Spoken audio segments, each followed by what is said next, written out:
ബ്രാഹ്മണ മാഹാത്മ്യം സംബന്ധിച്ച് മനുസ്മൃതി തുടർന്ന് പറയുന്നത് ഇങ്ങനെയാണ്. സ്ഥാവര ജംഗമ സൃഷ്ടികളിൽ പ്രാണികളാണ് ശ്രേഷ്ഠങ്ങൾ. അതായത് ലോകത്തുള്ള എല്ലാ സൃഷ്ടികളെയും എടുത്താൽ അതിൽ പ്രാണികൾക്കാണ് ശ്രേഷ്ഠത ഉള്ളത്. പ്രാണികളിൽ വച്ച് ശ്രേഷ്ഠം ബുദ്ധിജീവികളായ പാശ്വാദികളാണ്. പാശ്വാദികൾ എന്ന് പറഞ്ഞാൽ പശു എന്നതിൽ നിന്നാണ് പാശ്വം ഉണ്ടായിട്ടുള്ളത് എന്നാണ് വരിക. എന്ന് പറഞ്ഞാൽ മൃഗങ്ങൾ, പക്ഷികൾ തുടങ്ങിയുള്ളവയാണ് ഇതുകൊണ്ട് ഉദ്ദേശിച്ചിട്ടുള്ളത്. പാശ്വാദികൾ അതൊക്കെ ബുദ്ധിയുള്ള ജീവികളായിട്ടാണ് എണ്ണിയിട്ടുള്ളത്. അപ്പോൾ ഇങ്ങനെ പാശ്വാദികളാണ് പ്രാണികളിൽ വെച്ച് ഏറ്റവും ശ്രേഷ്ഠമായിട്ടുള്ളത്. ഇനി പാശ്വാദികളിൽ വച്ച് പാശ്വാദികളെക്കാൾ, അതായത് മൃഗങ്ങളും അതുപോലെ മനുഷ്യനെ മൃഗം എന്നിട്ടാണ് ഇരുകാലി മൃഗം എന്നാണല്ലോ മനുഷ്യനെ സംബന്ധിച്ച് പറയാറുള്ളത്. അപ്പോൾ ഈ പാശ്വാദികളെക്കാൾ ശ്രേഷ്ഠൻ മനുഷ്യനാണ്. അപ്പോൾ പക്ഷി മൃഗാദികളെക്കാളൊക്കെ ശ്രേഷ്ഠമായിട്ടുള്ളത് മനുഷ്യനാണെന്നാണ്. കാരണം പാശ്വാദികൾ അത് ബുദ്ധിയുള്ളതാണ്, എന്നാൽ അതിനേക്കാളൊക്കെ ബുദ്ധി ഉപയോഗിക്കുന്നത് മനുഷ്യനായതുകൊണ്ടായിരിക്കണം മനുഷ്യന് കൂടുതൽ പ്രാധാന്യം നൽകിയിട്ടുള്ളത്. ഇനി മനുഷ്യരിൽ വെച്ച് ആരാണ് ശ്രേഷ്ഠന്മാർ? അത് ബ്രാഹ്മണരാണെന്നാണ്. അപ്പോൾ മറ്റ് ജീവജാലങ്ങളിൽക്കാളൊക്കെ മനുഷ്യനാണ് ശ്രേഷ്ഠൻ. മനുഷ്യരിൽ വെച്ച് ശ്രേഷ്ഠൻ ബ്രാഹ്മണനാണ്. കാരണം ബ്രാഹ്മണനെ സംബന്ധിച്ച് നേരത്തെ പറഞ്ഞത് ബ്രഹ്മാവിൻ്റെ മുഖത്ത് നിന്ന് ഉത്ഭവിച്ചവൻ, അതുപോലെ തന്നെ മനുഷ്യകുലത്തിൽ തന്നെ ആദ്യം ഉണ്ടായിട്ടുള്ളവൻ, മനുഷ്യർക്ക് ധർമ്മങ്ങൾ ഉപദേശിക്കുന്നവൻ, അതുപോലെ അവരെ വേദം പഠിക്കുകയും വേദം പഠിപ്പിക്കുകയും ചെയ്യുന്നവൻ,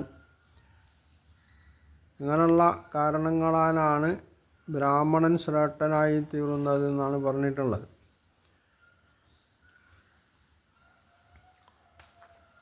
ഇവിടെ വിശുദ്ധ ഖുർആനിൻ്റെ അധ്യാപനം എന്താണ് എന്ന് പരിശോധിച്ചാൽ, കഴിഞ്ഞ എപ്പിസോഡിൽ നമ്മൾ പറഞ്ഞിരുന്നു, മനുഷ്യരെ മൊത്തത്തിൽ തുല്യരായിട്ടാണ് ഇസ്ലാം ഖുർആൻ കാണുന്നത്.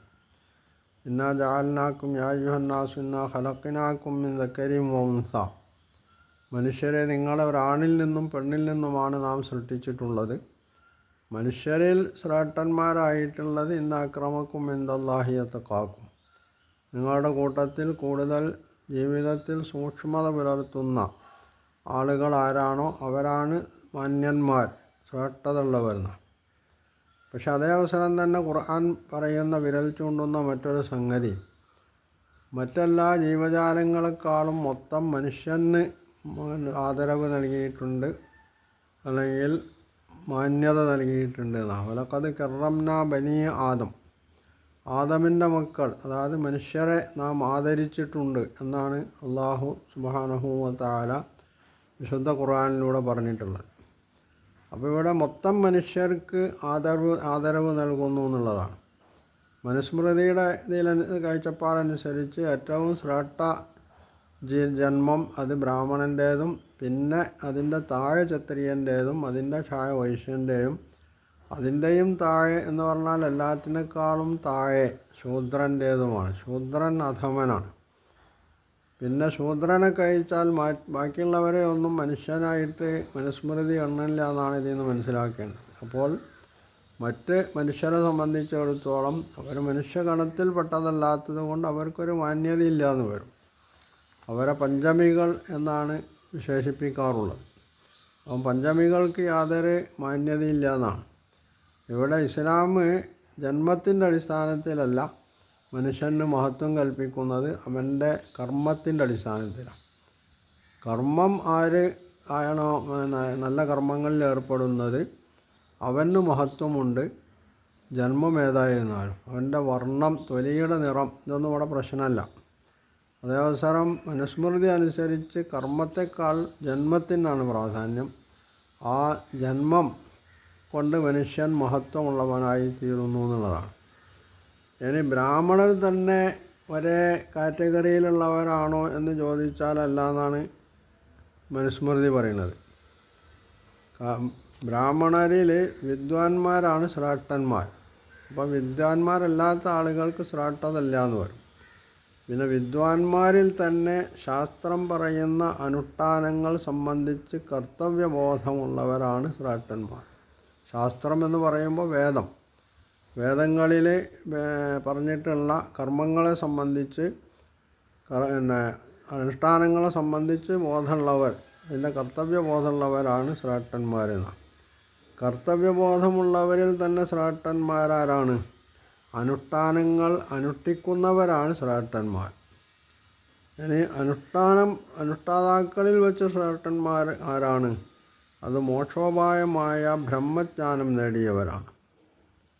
അപ്പോൾ ബ്രഹ്മജ്ഞാനം നേടുക, ഇതാണ് ഏറ്റവും വലിയ ഉന്നത സ്ഥാനത്ത് ഉള്ളവർ ബ്രാഹ്മണന്മാർ. അപ്പം ബ്രാഹ്മണന്മാരെ തന്നെ തട്ടുകളായി തിരിച്ചിരിക്കുന്നു എന്നുള്ളതാണ്. ജന്മത്തിൻ്റെ അടിസ്ഥാനത്തിൽ ബ്രാഹ്മണന്മാർക്ക് മഹത്വമുണ്ട് മറ്റുള്ളവരെക്കാളെങ്കിൽ, മറ്റ് പല കാരണങ്ങളാൽ ബ്രാഹ്മണന്മാർ തന്നെ പല ജാതികളായിട്ട് വേർതിരിക്കപ്പെടുന്നു എന്നുള്ളതാണ്.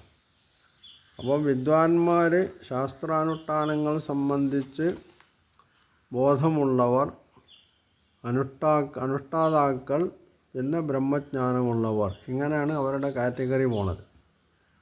അതായത് ബ്രാഹ്മണൻ തന്നെ പല ഉപജാതികളാണെന്നാണിത് നമ്മളെ പഠിപ്പിക്കുന്നത്. സ്വാഭാവികമായും ബ്രഹ്മാവിൻ്റെ ശ്രേഷ്ഠഭാഗമായ മുഖത്തിനും ഇതനുസരിച്ച്, അതായത് ബ്രാഹ്മണൻ ബ്രഹ്മാവിൻ്റെ മുഖത്ത് നിന്ന് ഉത്ഭൂതമായിട്ടുള്ളതാണല്ലോ. പക്ഷേ ബ്രാഹ്മണന്മാരിൽ തന്നെ ഇങ്ങനെ വ്യത്യാസമുണ്ടെങ്കിൽ ബ്രഹ്മാവിൻ്റെ മുഖം, ആ മുഖത്ത് നിന്നുണ്ടായ ബ്രാഹ്മണന് ഇങ്ങനെയൊക്കെ പിന്നെ വ്യത്യാസം ഉണ്ടെങ്കിൽ സ്വാഭാവികമായിട്ട് ബ്രഹ്മാവിൻ്റെ മുഖത്തിനും ഈ വ്യത്യാസം ഉണ്ടാവണ്ട. മുഖത്തിൻ്റെ ഒരു ഭാഗത്തിന് മറ്റൊരു ഭാഗത്തേക്കാൾ കൂടുതൽ ശ്രേഷ്ഠത ഉണ്ട് എന്ന് കരുതേണ്ടി വരും. ഇത് മനുസ്മൃതി പറയുന്നതല്ല. ഈ ബ്രാഹ്മണന്മാരിലുള്ള ഈ വ്യത്യാസം കണക്കിലെടുത്തുകൊണ്ട് നമ്മൾക്ക് അങ്ങനെ അനുമാനിക്കാവുന്നതാണ്. ബ്രഹ്മാവിൻ്റെ മുഖത്തിൻ്റെ ഭാഗങ്ങൾക്കും ഈ വ്യത്യാസം കൽപ്പിക്കപ്പെടേണ്ടി വരിക എന്നുള്ളത്. പിന്നീടുള്ളത് അതിൻ്റെ അതായത് മനുസ്മൃതിയിലെ 97-ാമത്തെ ശ്ലോകമാണ് ഈ പറയുന്നത്. ഇനി അതിൻ്റെ തന്നെ അനുബന്ധമായിട്ടുള്ള ശ്ലോകത്തിൽ പറയുന്നത്, ബ്രഹ്മജ്ഞാനികൾ 3 ലോകത്തിലും ആരെയും പൂജിക്കേണ്ടതില്ല. ബ്രഹ്മജ്ഞാനികൾ 3 ലോകത്തിലും ആരെയും പൂജിക്കേണ്ടതില്ല. അപ്പോൾ അവർക്ക് ബ്രഹ്മജ്ഞാനം കിട്ടിയത് കൊണ്ട് അവർ ഏറ്റവും ശ്രേഷ്ഠവാന്മാരാണ്. അപ്പോൾ ഏറ്റവും ഉയർന്ന സ്ഥാനത്തുള്ള ആളുകൾ അവർ പിന്നെ മറ്റാരെയും പൂജിക്കേണ്ടതില്ല എന്നാണ്.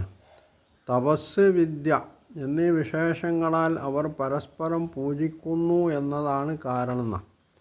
എന്നാണ് ഇവർ തപസ്സനുഷ്ഠിക്കുന്നുണ്ട്, അതുപോലെ ഇവരുടെ കയ്യിൽ വിദ്യയും ഉള്ളത് കൊണ്ട് അവർ പരസ്പരം അതുകൊണ്ട് അതിലൂടെ പൂജിക്കുകയാണ് ചെയ്യുന്നത്. അതുകൊണ്ട് വേറെ പൂജയുടെ ഒന്നും ആവശ്യം ഈ ബ്രഹ്മജ്ഞാനം നേടിയിട്ടുള്ള ബ്രാഹ്മണന്മാർക്ക് ആവശ്യമില്ല. ഈ ലോകത്ത് ബ്രഹ്മജ്ഞാനികളെക്കാൾ വലുതായിട്ട് ഒന്നുമില്ല. ബ്രഹ്മജ്ഞാനം നേടിയ ബ്രാഹ്മണനേക്കാൾ ഉന്നതനായിട്ട് ലോകത്ത് മറ്റൊന്നുമില്ല. അപ്പോൾ ഇതാണ് ബ്രാഹ്മണന് കൽപ്പിച്ചിട്ടുള്ള സ്ഥാനം എന്ന് പറയുന്നത്. അപ്പോൾ ഈ സ്ഥാനം വെച്ചിട്ടാണ് ബ്രാഹ്മണൻ മറ്റുള്ളവരെയൊക്കെ അവജ്ഞയോടുകൂടി കാണുന്നതും മറ്റുള്ളവരൊക്കെ തങ്ങളുടെ ചൊൽപ്പടിക്ക് നിൽക്കേണ്ടവരാണ് എന്നുള്ള അഹങ്കാരത്തോടു കൂടി, ഔദ്ധത്യത്തോടു കൂടി അവർ മുമ്പോട്ട് പോവുകയും ചെയ്യുന്നത്. അതിനനുസരിച്ച് ആളുകളെ അടിച്ചൊതുക്കാൻ പാകത്തിലുള്ള ആസൂത്രണങ്ങളാണ് അവർ കാലാകാലങ്ങളിലായിട്ട് ചെയ്തു പോന്നിട്ടുള്ളതെന്ന്. അതിൻ്റെ തന്നെ ഫലമാണ് ഇന്ത്യയിലെ മഹാഭൂരിപക്ഷം ജനങ്ങളും അനുഭവിച്ചു കൊണ്ടിരിക്കുന്ന ഈ വർണ്ണ വ്യത്യാസത്തിൻ്റെ പേരിൽ, അല്ലെങ്കിൽ വർണ്ണബോധത്തിൻ്റെ പേരിൽ അനുഭവിച്ചു കൊണ്ടിരിക്കുന്ന ഈ അധസ്ഥിതാവസ്ഥ എന്ന് പറയുന്നത്. ഇവിടെ മറ്റൊരു കാര്യവും കൂടി നമ്മൾ ശ്രദ്ധിക്കേണ്ടത്, ഈ ഒരു ബ്രഹ്മജ്ഞാനവുമായി ബന്ധപ്പെട്ട മനുസ്മൃതിയുടെയും അതുപോലെ ഹിന്ദു കാഴ്ചപ്പാടുകളും അംഗീകരിച്ചു കൊണ്ടാണ് ലോകത്ത് ഇസ്ലാമിക സമൂഹത്തിൽ സൂഫിസം വളർന്നു വന്നിട്ടുള്ളത് എന്നുകൂടി നമ്മൾ മനസ്സിലാക്കേണ്ടതുണ്ട്. ഇസ്ലാമിൽ യഥാർത്ഥത്തിൽ ഇന്ന് കാണുന്ന വിധത്തിലുള്ള ഒരു സൂഫിസമല്ല. ഇസ്ലാമിലെ സൂഫിസം എന്ന് പറയുന്നത് നബി സല്ലല്ലാഹു അലൈഹി വസല്ലമ പറഞ്ഞിട്ടുള്ള ഇഹ്സാൻ, അതായത് അള്ളാഹുവിനെ താൻ നേരിൽ അള്ളാഹുവിനെ കാണുന്നു എന്ന വിധത്തിൽ ജീവിതം ക്രമീകരിക്കുക എന്നുള്ളതാണ്. ഏറ്റവും ചുരുങ്ങിയത് അള്ളാഹുവിനെ താൻ കാണില്ലെങ്കിലും അള്ളാഹു തന്നെ കാണുന്നുണ്ട് എന്നുള്ള ബോധത്തോടു കൂടി കാര്യങ്ങൾ ചെയ്യുക എന്നുള്ളതാണ് ഇസ്ലാം അംഗീകരിച്ചിട്ടുള്ള സൂഫിസം. ഇതിൽ കവിഞ്ഞൊരു സൂഫിസം അറിവിൻ്റെയോ അല്ലെങ്കിൽ കർമ്മങ്ങളുടെയോ ഒന്നും അടിസ്ഥാനത്തിൽ ഈ ആത്മാർത്ഥത എന്ന് പറയുന്ന സംഗതി ഇല്ല. അള്ളാഹുവിനോട് അടുപ്പം പ്രകടിപ്പിക്കാവുന്ന ഇത്തരത്തിലുള്ളൊരു മാനസികാവസ്ഥ നേടിയെടുക്കാത്ത ആളുകളെ സംബന്ധിച്ചിടത്തോളം അവർക്ക് കുറേ അറിവുണ്ടായത് കൊണ്ടൊന്നും കാര്യമില്ല. പക്ഷേ ഇവിടെ സൂഫികളെ സംബന്ധിച്ചിടത്തോളം ഇത്തരത്തിലുള്ളൊരു കെണിയിലാണ് അവർ അകപ്പെട്ടു പോയിട്ടുള്ളത്. അതുകൊണ്ട് തന്നെ സൂഫി ഷെയ്ഖ് മുരീദ് തമ്മിലുള്ള ബന്ധം, ഒരു ഷെയ്ഖില്ലാത്ത ആളെ സംബന്ധിച്ചിടത്തോളം സൂഫി കാഴ്ചപ്പാട്, അവരുടെ സൂത്രവാക്യം മല്ലാ ലൈസ ലഹു ഷെയ്ഖുൻ ഫശൈത്താനു ഷെയ്ഖുഹൂന. ഷെയ്ഖില്ലാത്ത ഒരാളുടെ അവസ്ഥ ഷെയ്ത്താനായിരിക്കും അയാളുടെ ഷെയ്ഖ് എന്നതാണ്. ഈ കാഴ്ചപ്പാടാണ് അവർ പ്രകടിപ്പിച്ചിട്ടുള്ളത്. ഇത് യഥാർത്ഥത്തിൽ ഇവിടുത്തെ ഗുരുശിഷ്യ ബന്ധവുമായി ബന്ധപ്പെട്ടുള്ള കാഴ്ചപ്പാട് തന്നെയാണ്. ഇന്ത്യയിലെ ഗുരുക്കന്മാരെ ആദരിക്കുന്നത് പോലെ സൂഫിസത്തിൽ ഷെയ്ഖുമാരെ ആദരിക്കുന്നുള്ള വ്യത്യാസമുള്ള, അവിടെ പേരിൽ വ്യത്യാസമുണ്ട് എന്നത് മാറ്റി നിർത്തിയാൽ സംഗതിയിൽ എല്ലാവരും ഒന്ന് തന്നെയാണ്. അതുകൊണ്ട് തന്നെ ഇത്തരത്തിലുള്ള കാടുകയറിയ സൂഫികൾ അവർ ആരാധനകളിൽ മുഴുകുക, ഇസ്ലാം നിർദ്ദേശിച്ചിട്ടുള്ള നിർബന്ധമായിട്ടുള്ള അത്തരത്തിലുള്ള ബാധ്യതകൾ നിർവഹിക്കുന്നിടത്ത് പോലും അവരുണ്ടാവാറില്ല. കാരണം അതുകൊണ്ടാണല്ലോ നമ്മുടെ നാട്ടിൽ തന്നെ ഒരാൾ ഒരു ഔലിയാണ് എന്നുള്ള പേരിൽ പ്രചരിപ്പിക്കപ്പെടുന്ന ആൾ നമസ്കരിക്കണില്ലെങ്കിൽ അയാൾ ഇവിടെ നിസ്കരിക്കണില്ല, അയാൾ മക്കയിൽ നിസ്കരിക്കുന്നുണ്ടാവും എന്ന് ജനത്തെ പറഞ്ഞ് ബോധ്യപ്പെടുത്തിയിട്ടുള്ളത്. അതായത് ഇത്തരത്തിലുള്ള അന്ധവിശ്വാസങ്ങൾ ഇസ്ലാമിക സമൂഹത്തിലേക്ക് കടന്നുകൂടിയിട്ടുള്ളത് ഇതുപോലുള്ള മനുസ്മൃതിയിലുള്ളതുപോലുള്ള ഇത്തരം പരാമർശങ്ങളിൽ നിന്നാവാനാണ് സാധ്യത. അല്ലാതെ ഇസ്ലാമിക സമൂഹത്തിൽ ഇങ്ങനെയുള്ള ഒരു കാഴ്ചപ്പാടുണ്ടാവേണ്ട ഒരു കാര്യമില്ല എന്നുള്ളതാണ്. അപ്പോൾ ഏറ്റവും കൂടുതൽ ഉന്നത സ്ഥാനത്തുള്ള ബ്രാഹ്മണൻ തന്നെ വ്യത്യസ്ത ചേരികളാണ്, വ്യത്യസ്ത ജാതികളാണ്, ഉപജാതികളായിട്ടാണ് പരിഗണിക്കപ്പെടുന്നത്.